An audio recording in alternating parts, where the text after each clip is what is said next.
বন্ধুরা, আমাদের জীবনে কখনো এমন সময় আসে যখন আমাদের মনে হয় আমাদের স্বপ্নগুলো ভেঙে যাচ্ছে। জীবনের চরম বাস্তবতা যেন আমাদের স্বপ্নগুলোকে পূরণ হতে দিচ্ছে না। যদি তোমারও এরকম মনে হয়, তবে আজকের এই গল্পটি শুধুই তোমার জন্য। কারণ আজ তুমি জানবে স্বপ্ন ভাঙলেও কীভাবে মানুষ আরও বড় কিছু হতে পারে। একটি ছেলে যার বিজ্ঞানী হওয়ার স্বপ্ন ছিল, কিন্তু জীবন তাকে অন্য পথে ঠেলে দিল। কিন্তু তারপর কি হলো, কী করে তার স্বপ্ন ভেঙে গেলেও সে পুনরায় সফল হয়ে উঠল, এসব জানতে পুরো ভিডিওটি মন দিয়ে দেখো। গভীর রাত, আকাশ জুড়ে অসংখ্য তারা ঝলমল করছে। একটি মাটির ঘরের ছাদে শুয়ে আছে 10 বছরের বালক বিজয়। চোখে তার সীমাহীন বিস্ময়। সে মুগ্ধ হয়ে তাকিয়ে আছে আকাশের দিকে, যেন তারাদের সঙ্গে কথা বলছে। তার পাশেই বসে আছেন তার মা, যিনি স্নেহ করে ছোট্ট বিজয়ের মাথায় হাত বুলিয়ে দিচ্ছেন। মা, আকাশে তারা এত উজ্জ্বল কেন? বিজয় তার মাকে প্রশ্ন করল। মা এসে বলেন, কারণ তারা নিজেদের আলোয় জ্বলে, কারো দয়া বা সহানুভূতির ওপর নির্ভর করে না। বিজয়ের কচি মনে এই কথাটা গভীরভাবে দাগ কাটল, এবং তখনই সে ঠিক করলো যে একদিন সেও আকাশে তারার মতোই উজ্জ্বল হবে। সে বড় হয়ে দেশের একজন মস্ত বড় বিজ্ঞানী হবে, নতুন কিছু আবিষ্কার করবে, দেশের জন্য কাজ করবে। কিন্তু তখনও সে জানতো না, জীবনে কঠিন বাস্তবতা তার স্বপ্নের পথকে অন্যদিকে ঘুরিয়ে দেবে। এদিকে বিজয় পড়াশোনায় অসাধারণ ছিল। পড়াশোনায় প্রখর মেধাবী হওয়ার জন্য স্কুলের শিক্ষকরা তাকে আলাদা করে চিনতেন। একদিন স্কুলে বিজ্ঞান ক্লাসের শিক্ষক মহাশয় বোর্ডে অঙ্ক কষছিলেন। অন্য ছাত্রছাত্রীরা সবাই সমস্যার সমাধান খুঁজতে ব্যস্ত, কিন্তু বিজয় চোখ বন্ধ করে সেই অঙ্কের উত্তর বলে দিল। বিজয়ের এইরকম তুখুর পারদর্শিতার জন্য সেই শিক্ষক মহাশয় চমকে গেলেন, এবং বিজয়ের প্রতি ইমপ্রেস হয়ে তাকে বললেন, তুমি একদিন বড় বিজ্ঞানী হতে পারবে বিজয়। আমি তোমাকে আশীর্বাদ করি, তুমি জীবনে অনেক বড় বিজ্ঞানী হও, যশস্বী হও পুত্র। আমাদের দেশ তোমাকে নিয়ে গর্ব করবে একদিন। সেই দিন স্কুলে অঙ্ক ক্লাসের শিক্ষক মহাশয়ের এই কথাগুলো যেন বিজয়ের হৃদয়ে আগুন জ্বালিয়ে দিল, এবং তার বিজ্ঞানী হওয়ার স্বপ্নকে আরও প্রবল করে তুলল। সেই দিন বাড়ি ফেরার পর থেকে তার মনে প্রাণে শুধু একটাই স্বপ্ন ঘুরঘুর করতে থাকে, তাকে একদিন বড় বিজ্ঞানী হতেই হবে। সেই বিজ্ঞানী হয়ে এমন কিছু আবিষ্কার করবে যা দেশকে এগিয়ে নিয়ে যাবে, এবং এর জন্য জগৎজোড়া তার নামও ছড়িয়ে পড়বে। সবাই তাকে এক ডাকেই চিনবে, বিজ্ঞানী বিজয় বলে। তাই সে এরপর থেকে রাতের পর রাত জেগে পড়াশোনা করতে লাগলো। তার মনে মনে শুধু একটাই স্বপ্ন, দেশের জন্য এমন কিছু করব যা সবাই মনে রাখবে। কিন্তু আগামী জীবনে বাস্তবতা এত সহজ ছিল না তার। উচ্চ মাধ্যমিকের পরীক্ষায় দুর্দান্ত ফল করল বিজয়। এই রেজাল্ট পেয়ে মনে মনে প্রচণ্ড খুশি হয়েছে। বাড়ি ফিরে তার মাকে প্রথম তার সেই রেজাল্ট দেখালো, এবং তার মাও ছেলের এরকম রেজাল্ট দেখে খুশি হয়েছিলেন সেদিন। এবং তিনি বিজয়কে মনে প্রাণে আশীর্বাদ করেছিলেন যেন তার বিজ্ঞানী হওয়ার স্বপ্ন পূরণ হয়। এরপর বিজয় অনুভব করেছিল এবার তার স্বপ্নের পথে আরও এক ধাপ এগোনোর পালা। এর কিছুদিন পরেই যখন বিজয় দেশের সেরা ইঞ্জিনিয়ারিং কলেজে ভর্তি হওয়ার প্রস্তুতি নিচ্ছিল, ঠিক সেই সময় তার বাবা অসুস্থ হয়ে পড়লেন, এবং বাবার কৃষিকাজ বন্ধ হয়ে গেল। আর এর জন্য সংসারের অবস্থা দিন দিন খারাপ হতে লাগলো তাদের। এক রাতে বিজয় দেখলো তার মা অন্ধকার ঘরে বসে চুপচাপ কাঁদছেন। বিজয় তখন মায়ের কাছে গিয়ে বলল, মা, কি হয়েছে? মা দীর্ঘশ্বাস ফেলে বললেন, পুত্র, তুই আমার সোনার টুকরো ছেলে, কিন্তু এই সোনার আমরা দাম দিতে পারলাম না রে। তুই আমাদের ক্ষমা করিস রে বাবা। তোর মা হয় কি করে তোকে বলি তুই তোর বিজ্ঞানী হওয়ার স্বপ্নটাকে মেরে ফেল।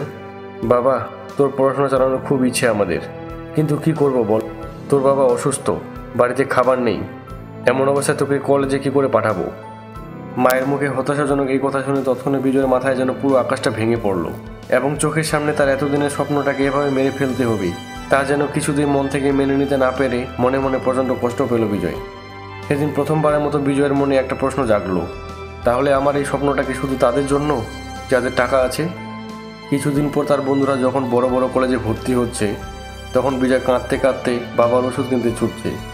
এভাবেই একদিন বিজয় আয়নার সামনে দাঁড়িয়ে নিজেকে প্রশ্ন করল, আমার স্বপ্ন কি শেষ, নাকি আমার স্বপ্নকে নতুন পথ আমাকেই দেখাতে হবে? ভগবান আমার পরীক্ষা নিচ্ছেন না তো? এটাই ছিল তার জীবনের সবচেয়ে কঠিন সিদ্ধান্তের মুহূর্ত। বিজয় হাল ছাড়ল না। সে যে কোনোভাবে জীবনে এগিয়ে যেতে চেয়েছিল।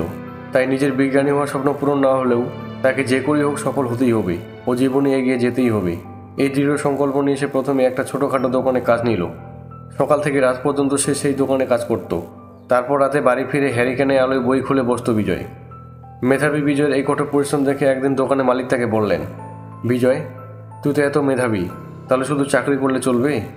নিজের কিছু কর, দেখবি তুইও বড় হতে পারবি। দোকানদার মালিকের এই কথাগুলো বিজয়ের মনে গভীর দাগ কাটল। সে ভাবল, আমি যদি বিজ্ঞানী হতে না পারি, তবে কি অন্যভাবে সফল হতে পারবো না? তাই সে তখন সিদ্ধান্ত নিল যে সে নিজের কিছু করবে। সঙ্গে তার মনে একটা প্রশ্নও আসলো, কিন্তু কীভাবে? নিজের কিছু করার জন্য তো পুঁজি দরকার, কিন্তু আমার হাতে তো পুঁজি নেই। এরপর সে বাড়ি ফিরে প্রচণ্ডভাবে চিন্তা করতে লাগলো কী করে সে নিজের ব্যবসা শুরু করবে। এবং এর কিছু মাস পরে যে টাকা সে জমিয়েছিল তা দিয়ে একটি ছোট মুদি দোকান শুরু করলো সে। কিন্তু প্রথম দিকে তার সেই মুদি দোকানে তেমন লাভ হলো না। মানুষ আসতে চাইতো না তার সেই নতুন দোকানে, কারণ আশেপাশে অনেক পুরনো দোকান ছিল। এইসব দেখে তার বন্ধুরা বলল, তোর দ্বারা হবে না বিজয়, ব্যবসা করাটা এত সহজ নয়। কিন্তু বিজয় হাল ছাড়ল না। সে নিজের দোকানে কিছু নতুন অফার দিল, বাজারের তুলনায় কম দামে ভালো পণ্য, বিনামূল্যে কিছু দরকারি সামগ্রী। এবং এর কিছুকাল পরে গ্রামের মানুষ আসতে শুরু করলো তার দোকানে। আর ধীরে ধীরে বিজয়ের ব্যবসা বাড়তে লাগলো। কিন্তু এটাই কি শেষ? না, বিজয়ের লক্ষ্য আরও বড় ছিল। বিজয় বুঝতে পারল ব্যবসায় সফল হতে হলে শুধু দোকান চালালেই হবে না, বরং বড় কিছু করতে হবে। সে শহরে গিয়ে পাইকারি বাজার ঘুরলো, দেখলো কিভাবে বড় ব্যবসায়ীরা কাজ করছে। তারপর সে বাড়ি ফিরে কিছু মাস পর পাইকারি সরবরাহের ব্যবসা শুরু করলো। এবং মাত্র 5 বছরে কঠোর পরিশ্রম, ধৈর্য এবং অধ্যবসায় ও নিষ্ঠার সঙ্গে কাজ করে বিজয় এলাকার অন্যতম সফল ব্যবসায়ী হয়ে উঠল। কিন্তু বিজয় শুধু নিজের উন্নতি কথাই ভাবেনি। সে দেখেছিল তার মতো গ্রামের অনেক দরিদ্র মেধাবী ছাত্র টাকার অভাবে পড়তে পারে না। তাই সে সিদ্ধান্ত নিল যে সে গ্রামে একটি বিনামূল্যে পাঠশালা খুলবে, যেখানে গরিব ছাত্রদের পড়াশোনার সুযোগ দেওয়া হবে। একদিন বিজয়ের বাবা খুব অসুস্থ হয়ে পড়লেন। বিজয় বাবার পাশে বসেছিল। বাবা তার দিকে তাকিয়ে বললেন, তুই তো বিজ্ঞানী হতে চেয়েছিলি, পারলি না, এর জন্য কষ্ট লাগছে না বাবা তোর? তখন বিজয় বাবার হাত ধরে বলল, বাবা, আমি হয়তো বিজ্ঞানী হতে পারিনি, কিন্তু আমি জ্ঞান অর্জন করেছি এবং আজ আমি মানুষের কল্যাণে কাজ করছি। তাহলে বলো বাবা, আমি সফল নই? এরপর বিজয় বাবা চোখ বন্ধ করে মাথা নাড়িয়ে বললেন, সফলতার সংখ্যা বদলে যায়, কিন্তু পরিশ্রম করলে জীবন কখনো তোকে খালি হাতে ফেরাবে না বাবা। সেদিন বিজয়ের চোখে জল এসে গিয়েছিল। একদিন রাতে বিজয় ছাদে উঠে আকাশের দিকে তাকালো। তারাগুলো তখনও ঝলমল করছে। তখন বিজয়ের মনে পড়ল ছোটবেলায় মাকে বলা সেই প্রশ্ন, তারাগুলো এত উজ্জ্বল কেন মা? সে হাসল। আজ বিজয় জানে তারাগুলো উজ্জ্বল কারণ তারা কখনো হাল ছাড়ে না, ঠিক যেমন সে হাল ছাড়েনি। এই গল্প আমাদের শেখায় স্বপ্ন হয়তো বদলাতে পারে, কিন্তু সফলতার জন্য কঠোর পরিশ্রমই আসল চাবিকাঠি। যদি এক দরজা বন্ধ হয়, তবে অন্য দরজা খোলার জন্য লড়াই করতে হবে। নিজের উন্নতির পাশাপাশি অন্যদের জন্য কিছু করা, এটাই প্রকৃত সাফল্য। বন্ধুরা, এই গল্পটি যদি তোমাদেরকে অনুপ্রাণিত করে থাকে, তাহলে ভিডিওটিতে লাইক করতে ভুলো না। কমেন্টে তোমাদের মতামত জানিও এবং ভিডিওটিকে শেয়ার করো, যেন আরও মানুষ এই ভিডিওর মাধ্যমে অনুপ্রাণিত হতে পারে। আর চ্যানেলে নতুন হয়ে থাকলে চ্যানেলটিকে সাবস্ক্রাইব করার পর বেল আইকনটিকে প্রেস করে অল নোটিফিকেশন অন করে রেখো, যাতে এরকমই অনুপ্রেরণামূলক ও বাস্তবসম্মত ভিডিও নোটিফিকেশন সবার আগে তোমাদের কাছে পৌঁছয়। তোমাদের সঙ্গে দেখা হবে অন্য কোনো ভিডিওতে বন্ধুরা। ততক্ষণ সবাই ভালো থেকো, সুস্থ থেকো, ধন্যবাদ।